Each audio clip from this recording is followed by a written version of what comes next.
Hey guys! Good morning! Welcome back to our channel, Layton Squad. My name is Addie. So for today's video ay ang mga travel requirements for arrival and departure process para sa mga former Filipino para sa buwan ng Mayo 2025.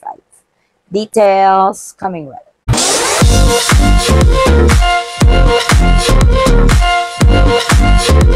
So, panibagong buwan na naman kabayan, i-update natin ang mga latest travel requirements para sa ating mga kababayang former Filipino na pauwi ng Pilipinas or paalis man ng Pilipinas para sa buwan ng Mayo 2025. Ginagawa natin ito buwan-buwan just in case may mga pagbabago sa mga travel requirements, updated kayo kung ano na lang ang kakailanganin kung kayo man ay babiyahe ng Pilipinas or paalis man ng Pilipinas para sa buwang ito. Unahin natin ang inyong mga valid passport. As a former Filipino, kayo na ay mga holder ng foreign passports. Importante na valid ito, meaning it should follow the 6 months rule.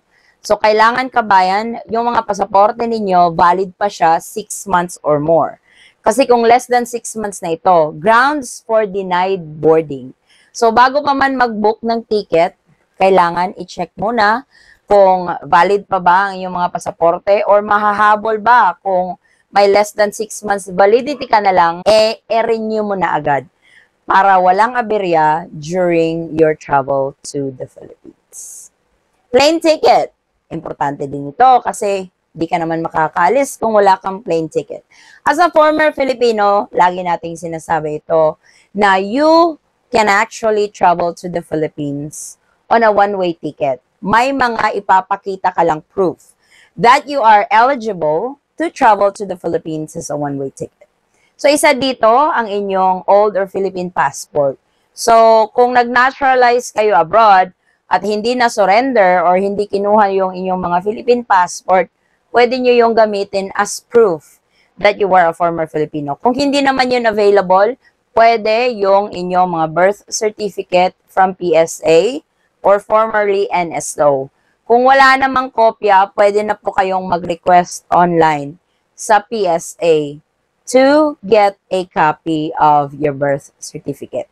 Doon sa mga kababayan nating pabalik-balik na ng Pilipinas at naka-avail na ng balikbayan program, pwede yung stamp, yung balikbayan stamp sa inyong mga pasaporte as proof na pwede kayong bumiyahe on a one-way ticket. Kasi ang nangyayari nito kabayan, you're a foreign passport, pagka-scan ng mga airline agent during check-in, magre-reflect yan sa kanilang mga monitor, especially if you are staying in the Philippines for more than 30 days or yun nga, kung ipinakita nyo lang is one-way ticket. Kasi kapag ipinakita ninyo ang yung mga old Philippine passport or yung birth certificate ninyo, mawi-waive yon sa mga system nila. Pwede din kayong mag-print nito sa mga Philippine consulate kasi nakapost naman para ma-aware kasi may mga ibang agent na hindi alam about balikbayan program. Kung nakikipag-argue ang airline agent sa inyo, request for a supervisor kasi most supervisors alam nila ang balikbayan program. Baka may mga ilan-ilan na namang magsasabi, doon sa country of birth sa aking foreign passport, nakalagay doon Philippines. Hindi naman kasi lahat ng may country of birth na Philippines sa kanilang mga foreign passport ay mga former Filipino. So it's best that you come prepared when you're traveling to the Philippines as a former Filipino. Kung ayaw mo ng hassle. Next, syempre, yung pinaka-controversial na e-travel. Yes, unfortunately, required pa rin siya nitong buwan ng Mayo. Kasi, alam ko, nag-update tayo about the new biometric system. Hindi pa naman po yun ini-implement. Yung sabi nga is by September pa yon. So, tuloy pa rin ang e-travel as a former Filipino, a foreign passport holder. Mag-register ka ng e-travel 3 days before you depart para hindi ka ma-hassle sa airport. Ready ka na, may QR code ka na before you even head to the airport. Kung first time mong gumamit ng e-travel, make sure to create your account. Kasi hindi na pwedeng mag-register na lang. So mag-create ka ng account, libre po yon, 100% free. Hindi nyo kailangang magbayad. Just make sure to register at the legitimate website of eTravel. After mong mag-create, pwede ka nang mag-register and generate that QR code. Kung magbabiyahe kayo as a family, pwede yung isang tao lang ang mag-register and just add the rest of the family member. Yung mga individual QR codes, nakasend yun sa email na ginamit mo when you are creating your eTravel account. Kung paalis ka naman ng Pilipinas as a foreign passport holder, hindi na po required ang eTravel.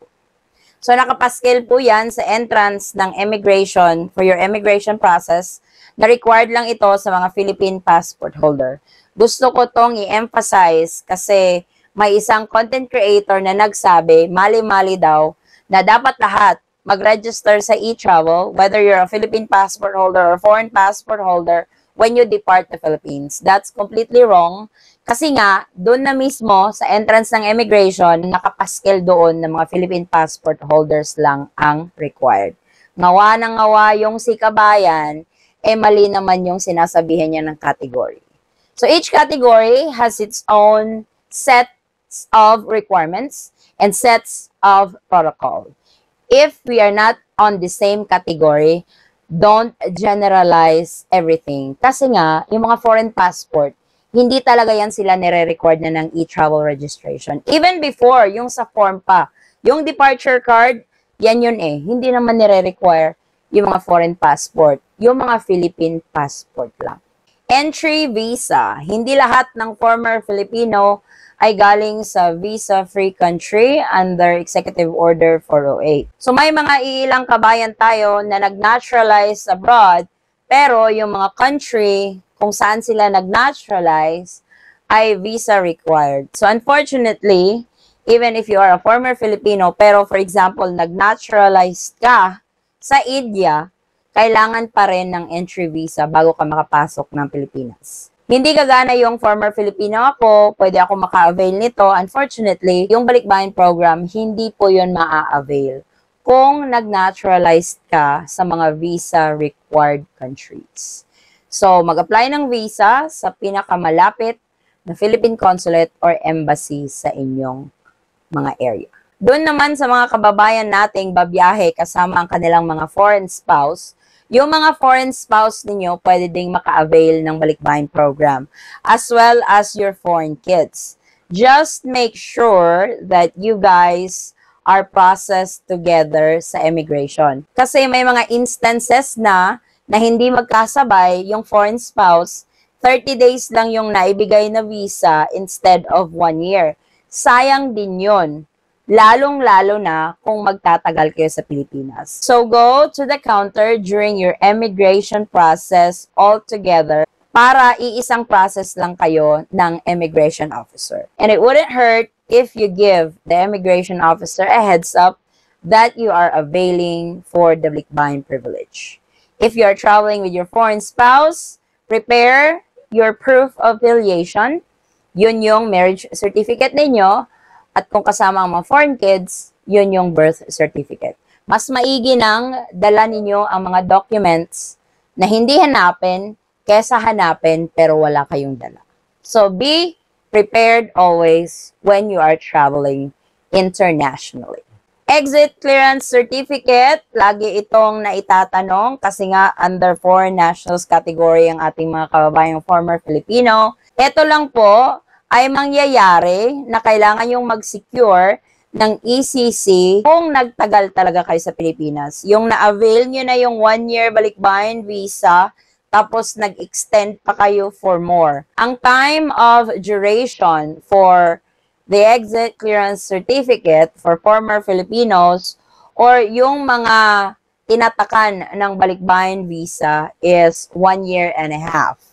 So, kung nagtagal ka sa Pilipinas ng 1 year and a half or more, pag-alis mo ng Pilipinas, kailangan mo nang mag-secure ng exit clearance. Kung hindi naman, less than 1 year and a half, hindi po required yon. For travel tax, eto, madalas din itong natatanong.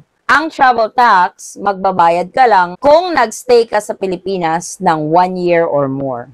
Kung less than 1 year naman, nasa 4 months, 8 months, hindi ka required mag-pay ng travel tax. In case You have to pay for travel tax. Pwede mo siya bayaran online.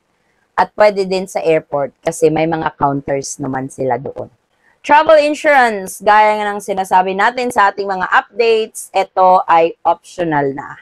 Nasa sa inyo kung gusto nyo mag-avail ng travel insurance. Pero I highly suggest it kasi hindi naman natin alam yung mga emergencies natin dito sa Pilipinas kapag nagbabakasyon. It's better safe than sorry. Kung kasya pa sa budget, bumili na. Siguraduhin lang na yung travel insurance na bibilhin nyo, magagamit nyo abroad. Kasi may mga ibang travel insurance na hindi siya pwede abroad.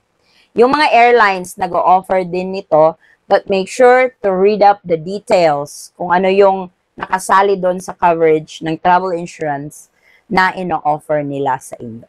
Konting paalala lang sa ating mga kababayan, mag-ingat po tayo, lalong-lalo na ang ating mga travel documents. Make sure to secure them. Huwag nating hayaang masira, mapunit. Alam ko, nanonood kayo ng news. Kaya, pag-ingatan natin ang ating mga travel documents. Ipakita lang or ibigay sa nararapat na tao sa airport para hindi tayo mapahamak. Lalong-lalo na ang ating mga gamit. Pangalagaan nating mabuti at nang hindi tayo mahasal or hindi tayo mabiktima ng mga issues na nangyayari ngayon sa ating mga palipad. So, ito na lang ang mga travel requirements para sa arrival and departure process ng mga former Filipinos para sa buwan ng Mayo 2025. Maraming salamat po sa inyong patuloy na pagsubaybay, tiwala at suporta sa aming channel Dayton Squad. Kung kayo man po ay may mga katanungan, maaari lang pong mag-comment sa video ito at sasagutin po natin yan sa abot ng ating makakaya. Muli kabayan, ako'y nagpapasalamat at naway ang inyong biyaheng papuntang Pilipinas man or paalis ay maging smooth, hassle-free at stress-free. Magkita-kita po tayo sa ating susunod na travel update. Stay safe, stay healthy, and God bless everyone.